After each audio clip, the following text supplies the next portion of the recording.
బాగుపడిన పాలేరు. పూర్వం రైతు కూలీ ఒకడుండేవాడు. వాడికి 3 కొడుకులు. పెద్ద కొడుకు షావుకారు గారింట పాలేరుగా పనిచేయడానికి కుదిరాడు. ఒరేయ్, నువ్వు కోడికూయగానే లేచి పని ప్రారంభించాలి, లేకపోతే నిన్ను పనిలో ఉంచుకునేదే లేదు అని షావుకారు తన పాలేరుతో ముందుగానే చెప్పాడు. పాలేరు కూడా ఆ ప్రకారమే రోజు కోడికూయగానే లేచి పనిలోకి పోతూ వచ్చాడు.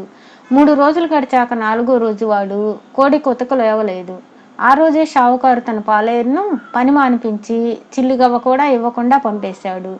తర్వాత షావుకారు దగ్గర పనిచేసేందుకు 2వ వాడు వచ్చాడు. వాడు వారం రోజులు ఓపికతో పనిచేశాడు. కానీ ఆ తర్వాత వాడికి అదే గతి పట్టింది. చిట్ట చివరకు 3వ వాడు పాలేరుగా వచ్చాడు. తన అన్నలు షావుకారు చేత ఎలా మోసపోయారో వాడికి తెలుసు. షావుకారుకు బుద్ధి చెప్పడానికే వాడు పనిలోకి వచ్చాడు. షావుకారు మామూలు అలవాటు ప్రకారం తన కొత్త పాలేరుతో, ఒరేయ్, నువ్వు ప్రతిరోజు కోడి కూసేసరికల్లా లేచి పనిలోకి రావాలి. అలా చేయకపోతే నిన్ను ఒక క్షణం కూడా పనిలో ఉంచుకోను. లేచింది మొదలు చీకటి పడేదాకా ఒళ్ళు వంచి పని చేయాలి అన్నాడు.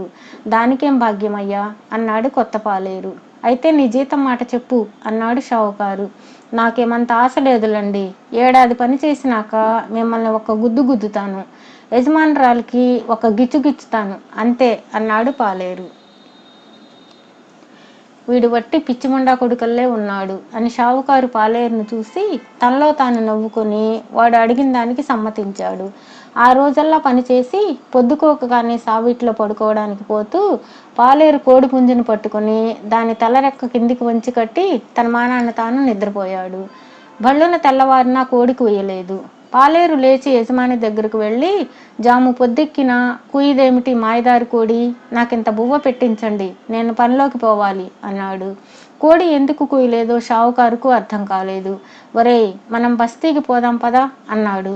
ఇంకొక కోడిని కొనుక్కు వద్దామని ఆయన ఉద్దేశం. ఇద్దరు బస్తీకి పోతూ ఉండగా దారిలో వారికి ఒక పోట్ల ఎద్దు ఎదురైంది. 4 మనుషులు తాళ్లు పట్టుకుని లాగుకున్నా అది ఆగకుండా వెళుతున్నది. ఎక్కడికి పోతున్నారు బాబుల్లారా అన్నాడు పాలేరు ఆ మనుషులతో. ఒట్టి పొగరబోతు ఎద్దు, ఎక్కడైనా అమ్ముదామని తీసుకుపోతున్నాం, ఎవరూ కొనకపోతే కసాయివాడికి అప్పగిస్తాం అన్నారు వాళ్ళు. మంచి గొడ్డుకు ఒక దెబ్బ అంటూ పాలేరు ఎద్దు తల మీద తన పిడికిలితో ఒక గుద్దు గుద్దాడు. వెంటనే అంత ఎద్దు చచ్చి పడిపోయింది. దాని తాలూకు మనుషులు పీడ విరగడైంది. కానీ ఎటూ కాని చోట చచ్చింది కదా, దీని చర్మమైనా దక్కితే బాగుండును అన్నారు. అదేమంత భాగ్యం అంటూ పాలేరు ఎద్దు చర్మాన్ని తన 2 వేళ్ల మధ్య గట్టిగా పట్టి లాగాడు. వెంటనే చర్మం యావత్తు అరటిపండు తొక్కలాగా ఊడి వచ్చింది. తన పాలేరు గుద్దు ఎలాంటిదో గిచ్చు ఎలాంటిదో షావుకారుకు ఇప్పుడు అర్థమైంది. ఆయనకు ముచ్చెమటలు పోయసాగాయి. బస్తీకి మరొకసారి పోవచ్చులేరా, ఇవాళకి ఇంటికి పోదాం పదా అంటూ షావుకారు ఇంకో కోడిని కొనే ప్రయత్నం మానేసి ఇంటికి తిరిగి వచ్చాడు. ఆయన తన భార్యతో, ఏమే, వీడు మన పాలేరు కాదు, యములవాడు. వీడిని పనిలోకి పెట్టుకునేటప్పుడు జీతం ఏం కావాలో చెప్పమంటే నన్ను ఒక గుద్దు గుద్దుతానని, నిన్ను ఒక గిచ్చు గిచ్చుతానని అన్నాడు కదా, వాడి సంగతి నాకేం తెలుసు, లాభసాటి బేరమే కదా అనుకున్నాను. ఇవాళ ఏం జరిగిందో తెలుసా అంటూ పాలేరు ఒక గుద్దుతో పోట్ల ఎద్దును చంపి ఒక్క గిచ్చుతో దాని చర్మం సునాయాసం కావలసిన సంగతి కాస్తా చెప్పేశాడు. ఓయమ్మో, ఇటువంటి వాడిని ఒక క్షణం ఉండనివ్వరాదు. నేను చెప్పినట్లు చేస్తే వీడు పారిపోతాడు. ఇవాళ సాయంకాలం మందను తోలుకొని ఇంటికి రాగానే ఒక ఆవు రాలేదని వంక పెట్టి చీకట్లో వాడిని అడవికి పంపు.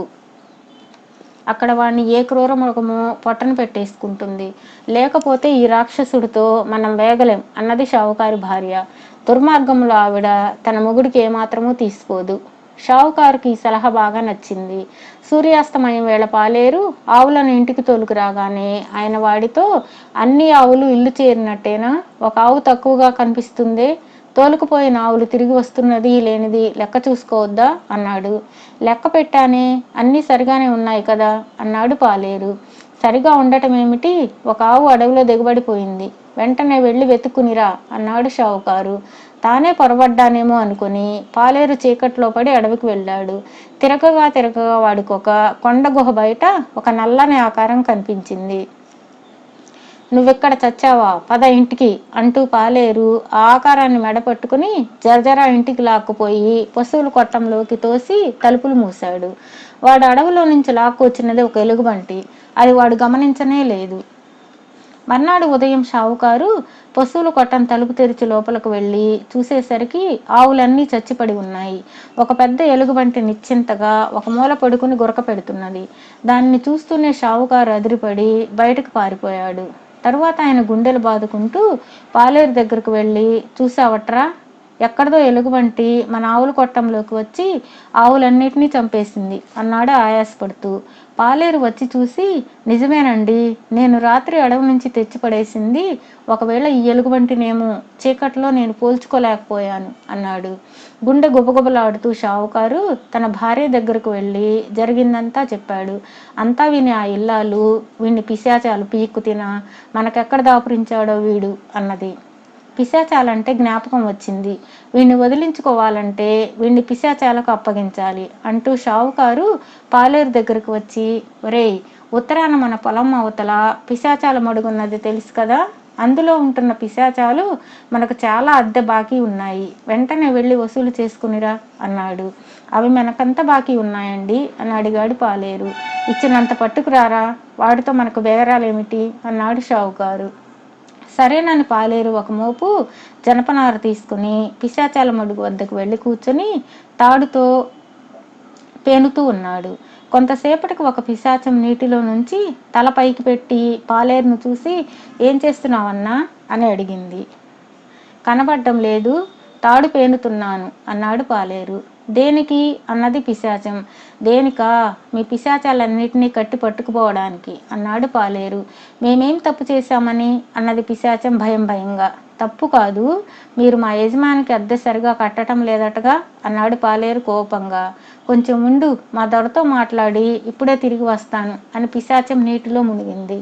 పాలేరు తాను పేనుతున్న తాడు రెండు చివర్లు కలిపి పేనేసి గట్టును పెట్టాడు. తరువాత ఆ దాపులోనే ఒక లోతైన గుంట తవ్వాడు. అది బయటికి కనబడకుండా ఉండేందుకు దాని పైభాగం మీద కొమ్మలు పరిచాడు. వాటిపైన తన తలగొడ్డ వెల్లికలా పెట్టి దానికి ఒక కంత చేశాడు. ఇదంతా అయ్యేసరికి పిశాచం నీటిలో నుంచి తల బయటకు పెట్టి, చూడన్నా, మేం అడుగులేని అగాధంలో ఉంటున్నాం గదా, అలాంటప్పుడు మమ్మల్ని తాడుతో ఎట్లా అందుకుంటావని మా దొర అడుగుతున్నాడు అన్నది. ఇది మామూలు తాడు అనుకున్నావా, కొసలు లేని తాడు అంటూ పాలేరు ఆ తాటిని తన చేతుల మధ్యగా తోడసాగాడు. ఎంతసేపు తోడినా తాడు వస్తూనే ఉండడం చూసి పిశాచం నిర్ఘాంతపోయి, ఇంతకు మేము మీకు బాకీ ఉన్నదెంత అని అడిగింది. పాలేరు తన తలగొడ్డ చూపించి, దీని నిండా ₹20 పోస్తే చాలు, మీ బాకీ తీరిపోతుంది అన్నాడు. పిశాచం వెళ్ళిపోయి వెండి నాణాలు తెచ్చి తలగొడ్డలో పోయసాగింది. ఎన్ని పోసినా చిల్లిలో నుండి అడుగును గోతిలో పడుతూ ఉండడం చేత ఎంతకు అది నిండలేదు. బండెడు నాణాలు పోశాక తలగొడ్డ నిండింది. ఇంత చిన్న తలగొడ్డలో ఎంత వెండి పట్టిందో అని ఆశ్చర్యపడుతూ పిశాచం వెళ్ళిపోయింది. అది వెళ్ళాక వెండి యావత్తు బండి మీద వేసుకుని పాలేరు షావుకారు వద్దకు తిరిగి వచ్చాడు. వాడు తెచ్చిన వెండిని చూడగానే షావుకారుకు సంతోషం కలగడానికి మారుగా గుండె నీరైపోయింది. ఆయన తన పెళ్ళాం దగ్గరకు వెళ్ళి, కొంప మునిగిందే, వీడిని పిశాచాలు కూడా ఏమీ చేయలేకపోయాయే, వీడి చేతిలో మనకు చావు తప్పదు అని శోకాలు పెట్టసాగాడు. గట్టిగా అరవద్దు, వీడిని వెళ్ళగొట్టలేం గనుక అర్ధరాత్రి వేళ మనమే రహస్యంగా పారిపోదాం. ఆస్తి పోతే పేడ పోయింది, బతికుంటే బలిసాకు తినవచ్చు అన్నది షావుకారు భార్య.